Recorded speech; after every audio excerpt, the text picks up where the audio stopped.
அன்பு நேயர்களே வணக்கம். வருகின்ற 10ஆம் தேதி ஏகாதசி விரதம். இந்த ஏகாதசிக்கு அபரா ஏகாதசி என்று பெயர். இந்த ஏகாதசி விரதம் நமக்கு ஆன்மீக ரீதியாகவும் உடம்புக்கு ஆரோக்கியம். ஏகாதசி விரதம் இருந்தால் ஒரு நாள் சாப்பிடாமல் இருந்தால் உடம்பில் இருக்கிற கழிவுகளெல்லாம் நீங்கி அந்த இயந்திரமே சுத்தப்படுத்துறது மாதிரி நமக்கு ஒரு அற்புதமான ஒரு ஆரோக்கியம் கிடைக்கும். அதனால தான் சில குறிப்பிட்ட நாட்களிலே இந்த விரத நாட்கள் அப்படி என்று நமக்கு முன்னோர்கள் நியமித்து தந்திருக்கிறார்கள். அப்படி இருக்கக்கூடிய நாளிலே ஏகாதசி என்கிற புனிதமான நாள் அதுவும் சேருது இல்லையா? அப்போ ஒரு பக்கம் பார்த்தீங்கன்னா உங்களுக்கு ஆன்மீக ரீதியாக நமக்கு மிகப்பெரிய பலம் கிடைக்குது, இன்னொரு பக்கத்தில் ஆரோக்கிய ரீதியாக அதற்கான பலனும் கிடைக்குது. இது ரெண்டும், ஒரு பக்கம் மனசும் சுத்தமாகுது, ஒரு பக்கம் உடம்பும் சுத்தமாகுது. இது ரெண்டும் இருக்கக்கூடிய ஒரு உன்னதமான விரதம் தான் இந்த ஏகாதசி விரதம். இதை கடைபிடிப்பது, இதில் என்ன செய்யணும், இதெல்லாம் நம்ம ரொம்ப எளிதாக தெரிஞ்சுக்கலாம். ரொம்ப பேர் என்ன நினைக்கிறாங்க, ஏகாதசி விரதம் அப்படின்னாலே ரொம்ப கஷ்டம் அப்படின்ட்டு நினைக்கிறாங்க. ஆனால் அப்படியெல்லாம் ஒன்றும் கஷ்டம் கிடையாது. நம்முடைய உடம்புக்கு ஏற்ற மாதிரி இதை ரொம்ப எளிமையாக நம்ம பின்பற்றலாம்.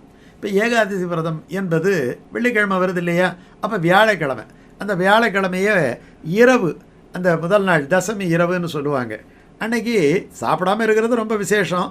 மத்தியானத்தோடு முடிச்சிடுறது தான் ஆக்சுவலாக அந்த ஏகாதசி விரதம் எப்படி இருக்கணுங்கிறது. ஆனால் இப்போ அப்படியெல்லாம் இருந்தால் மொத்தமாகவே அந்த ஏகாதசி விரதத்தை யாரும் இருக்க மாட்டாங்க. அதனால் ஏகாதசி விரதத்தில் நிறைய அது இலக்கமான முறையில் சொல்லப்பட்டிருக்கிறது. இன்றைக்கி பல பேர் பல இடத்துல வேலை செய்கிறாங்க, பல இடங்களிலே பிரயாணங்களில் இருக்கிறாங்க. எல்லா இடத்துலையும் எல்லா விதமான வசதிகளும் கிடைக்கும் என்று சொல்ல முடியாது. அதையும் அனுசரித்துத்தான் யதாசக்தி அப்படின்ட்டு ஒரு வார்த்தை இருக்குது. அவரவர்கள் சக்திக்கு ஏற்ப, அவரவர்கள் சூழ்நிலைகளுக்கு ஏற்ப அந்தந்த விரதத்தை நாம் கடைபிடிக்க வேண்டும். அப்போ முதல் நாள் இரவு எளிதாக சிரிக்கக்கூடிய ஒரு எளிமையான உணவை எடுத்துக்கொள்ளலாம். அப்போது ஏகாதசி அன்னைக்கு மட்டும் உபவாசம் இருக்கணும். இந்த உபவாசம் என்றால் அன்றைக்கு அரிசி உணவு அதை முற்றிலுமாக தவிர்த்து விட வேண்டும். அதற்கு பதிலாக நம்ம பால், பழங்கள், பழச்சாறு, நீர் இதை மாதிரி ஏதாவது எடுத்துக்கலாம். அதே மாதிரி முடிஞ்ச அளவு காய்கறிகள், இது நிறைய சமைச்ச உணவு இருக்குது இல்லையா, அதை விட்டுட்டு சிறுதானியமோ இல்லாட்டி கோதுமை ரவையோ இதை வச்சுக்கிட்டு முடியாட்டி போனால் அந்த உப்புமா பண்ணி மதியம் ஒரு வேளை மட்டும் சாப்பிட்லாம். ஒரு வேளை சாப்பிட்ணும், மதியமோ அல்லது இரவோ ஏதோ ஒரு வேளை சாப்பிட்லாம். ரொம்ப முக்கியம் என்னென்னா, ஏகாதசி விரதத்தில் எப்படி உண்ணாமல் இருக்கிறதோ அதே மாதிரி கண் துஞ்சாமல் இருக்குது. கண் துஞ்சாமல்னா கொஞ்சம் தூங்காமல் இருக்கிறது ஒரு நாள், அது ஒரு வைராக்கியம். அந்த வைராக்கியம் இதில் பழகப்படுகிறது. அப்போது பகல் தூக்கத்தை தவிர்த்துடணும். அதை விட ரொம்ப முக்கியம் என்ன தெரியுமா? அன்னைக்கு பார்த்திங்கன்னா யார் மேலேயும் கோவப்படக்கூடாது. ஏகாதசி விரதம், அதனால் சில பேர் அன்றைக்கி பேசாமலே இருப்பாங்க. ஏகாதசி விரதம் அதே மாதிரி நம்ம கருத்து சொல்கிற பேர் வழின்னுட்டு அந்த வீண் விவாதங்கள் இவற்றையெல்லாம் தேவையில்லாமல் நம்ம ஏன்னா அது நமக்கு நம்ம ரத்த ஓட்டத்தை அதிகரிக்கும், நமக்கு முகத்தை எல்லாம் சிவக்க செய்யும். ஏதாவது ஒன்று பேசுவாங்க, நம்ம ஒன்று பேசுவோம். அன்றைக்கு நம்முடைய சிந்தனை பகவானிடத்திலிருந்து விலகிவிடும். அதற்கு நாம் வாய்ப்பு தரக்கூடாது. முடிந்த அளவு அமைதியாக இருக்க வேண்டும். அன்று முழுவதும் பகவானே நினைத்து கொண்டு ஓம் நமோ நாராயணாய. அது முடியலையா, ஹரே ராம ராம ராம ஹரே ஹரே, ஹரே கிருஷ்ண கிருஷ்ண கிருஷ்ண ஹரே ஹரே. அந்த எளிய மந்திரங்கள், இந்த எளிய மந்திரங்களை மனிதனே சொல்லலாம். எத்தனையோ ஆழ்வார்கள் பாசுரங்கள் இருக்கின்றன. செடியாய வல்வினைகள் தீர்க்கும் திருமாலே நெடியானே வெங்கடவானின் கோயிலின் வாசல், அடியாரும் வானவரும் அறம்பெயரும் கிடந்து இயங்கும் படியாய் கிடந்து உன் பவளவாய் காண்பேனே. என்ன அழகாக சொல்கிறார் குலசேகர அவள். இந்த மாதிரி எளிமையான பாசுரங்கள் இருக்குது. எளிமையான பாசுரம் எத்தனையோ இருக்குது. பச்சைமா மலை போல்மேனி பவளவாய் கமலச்சங்கன் அச்சுதா அமரரேரே ஆயிரதம் கொழுந்தே என்னும் இச்சுவை தவிர யான் போ இந்திரலோகமாடும் அச்சுவை பெரினும் வேண்டேன் அரங்கமா நகருளானே. பாடலாம், பஜனை பாடலாம், நாம சங்கீர்த்தனம் பண்ணலாம். அடுத்த நாள் சனிக்கிழமை இல்லையா, காலையில் கொஞ்சம் சீக்கிரமாக எழுந்து நீராடி இந்த அனுஷ்டானத்தையெல்லாம் முடிச்சுட்டு அன்னைக்கு பாரணைன்னா ஒரு முழு உணவை எம்பெருமானுக்கு சமர்ப்பித்து விட்டு எடுத்துக்கொள்வது.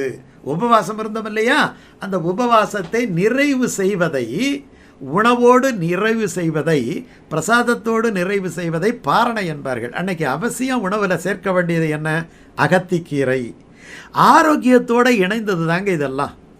உபவாசம் அப்படின்னா சாப்பிடாமல் இருக்கிறது மட்டும் கிடையாது, அந்த சொல்லுக்கு இன்னொரு பொருளும் இருக்குது. உபவாசம் என்று சொன்னால், வாசம் என்றால் வசிப்பது. எங்கே வசிக்கிறோம்? இறைவனுக்கு அருகிலே வசிக்கிறோம். அந்த உணவை குறைக்கும் போது மனதின் சஞ்சலம் குறைந்து ஆன்மீக சிந்தனை அதிகரித்து மன அமைதி, அந்த குடும்பத்திலே நிம்மதி, இவைகளெல்லாம் இருக்கும். அதனால் இந்த ஏகாதசிக்கு அபரா ஏகாதசின்னு பேர். அபரா என்றால் எல்லையற்ற, அளவிட முடியாதேன்னு அர்த்தம். அந்த நாளில் செய்யக்கூடிய அந்த ஏகாதசி விரதத்தினாலே நமக்கு எல்லையற்ற அற்புதங்கள் நிகழும். அப்படிப்பட்ட இந்த நாளிலே ஒரு பாசுரம் ஒன்று நம்ம சொல்லணும் இல்லையா? அந்த பாசுரம் சொல்கிறேன் பாருங்க.